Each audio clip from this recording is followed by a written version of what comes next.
Hello guys, তোমরা কেমন আছো? আশা করি তোমরা খুব ভালো আছো আর আমিও খুব ভালো আছি। দেখো, এখান থেকে আজকে ভিডিওটা শুরু করছি। দেখো, আজকে সব বিছনা চাদর টাদর সব নামিয়ে রেখেছি, সব আজকে কাচবো। আর দেখো, দড়িতে মেয়ের জামা কাপড়গুলো মেলা ছিল, কালকে তো বৃষ্টি হচ্ছে, সেভাবে শুকায়নি, সব মিলে রেখেছিলাম, সেগুলোই মেয়ে নামিয়ে দিল আমার কাছে রেখে দেওয়ার জন্য। আর দেখো, বিছনার ওপরে সব চাদর টাদরগুলো নামিয়ে দিয়েছি, বালিশ টালিশগুলো। আর দেখো, মেয়ে ওর মধ্যে লাফালাফি করছে, খুব আনন্দ করছে, লাফাচ্ছে, নাচছে, হাসছে। তারপরে দেখো, লাইট লিবাতে যাচ্ছে, ও দাদাভাই লাইট লিবাতে দেবে না, দেখেছো? আর দেখো, আমি কিন্তু জামা কাপড়গুলো অলরেডি সব কেচে দিয়েছি আর কেচে মিলে দিয়েছি। আর জানি না, এখন মেঘ করেছে, জানি না রোদ হবে কি না। রোদ হলে তো ভালো, আর না হলে তো সব জামা কাপড় জড়ো করে রেখে দিতে হবে, আবার রোদ হলে মিলতে হবে, দেখেছো? আর মেয়ে যে কী দুষ্ট হয়েছে দেখো, বড় জুতো পরেছে, ওর দাদাভাইয়ের জুতো পরেছে।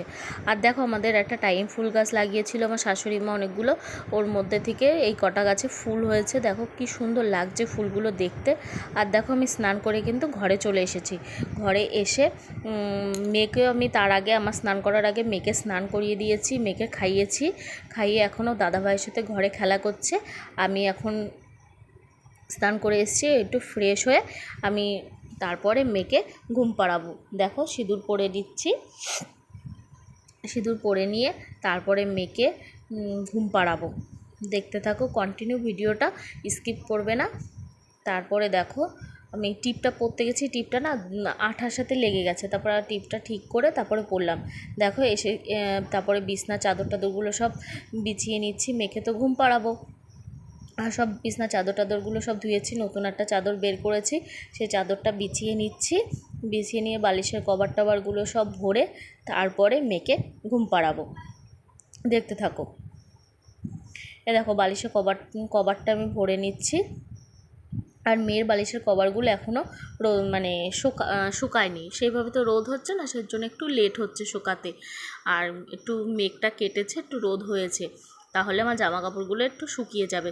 তারপরে এ দেখো, বালিশের কভার টভারগুলো ভরে বিছনাটা গুছিয়ে নিয়ে মেয়েকে আমি ঘুম পাড়িয়ে দিয়েছি। এবার দেখো, আমি বিকেল হয়ে গেছে, এখন আমি জামা কাপড়গুলো সব শুকিয়ে গেছে, তুলে নিয়ে এসে সব জামা কাপড়গুলো ভাঁজ করে আমি রেখে দিচ্ছি আলনার মধ্যে, দেখেছো? আর মেয়ে কিন্তু ঘুম থেকে উঠে গেছে, উঠে খেলা করছে। মেয়েকে খাইয়ে আজকে একটু বাপের বাড়ি যাব, তোমরা ভিডিওটা দেখতে থাকো।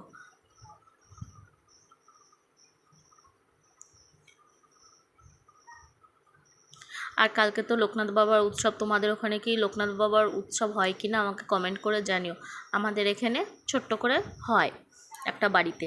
দেখো, কথা বলতে বলতে কিন্তু আমি মেয়েকে খাইয়ে রেডি হয়ে গেছি বাপের বাড়ি যাব বলে, দেখেছো? আর মেয়েকে বলছি কি, মামা একটু টাটা করে দাও, দেবে না। বলছে, মামা একটা পাপ্পি করো আমাকে, তাও দেবে না। তারপর দেখো, গাড়ি আমাদের ছোট্ট গাড়ি বের করেছে, ওই ছোট্ট আমাকে একটু দিয়ে আসবে, দেখেছো? তার সাথে অর্ঘ যাচ্ছে, তারপর সায়ন যাচ্ছে। তারপরে চলো, দেখতে থাকো। প্রায় বাড়ির কাছে চলে এসেছে। আমার বাপের বাড়ি কিন্তু বেশি দূর না, তোমাদের বলেছিলাম। চলো, দেখাচ্ছে আমার বাপের বাড়ি কোথায়। এই দেখো, আমি বাড়ি কিন্তু চলে এসেছি, দেখেছো? বাড়ি চলে এসেছি। দেখো, আমার মা ফুল গাছ লাগিয়েছে, কি সুন্দর লাগছে, ফুলগুলো ফুটেছে।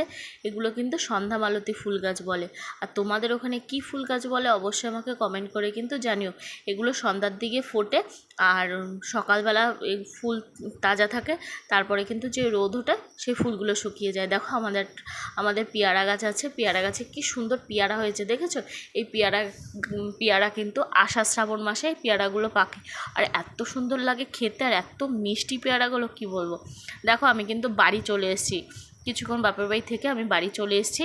আর যদি আমার ভিডিওটা ভালো লাগে তাহলে লাইক, কমেন্ট এবং শেয়ার করে দিও, আর পাশে থেকো, সাবস্ক্রাইব করে দিও। আর টাটা বন্ধু, তোমরা সবাই ভালো থেকো।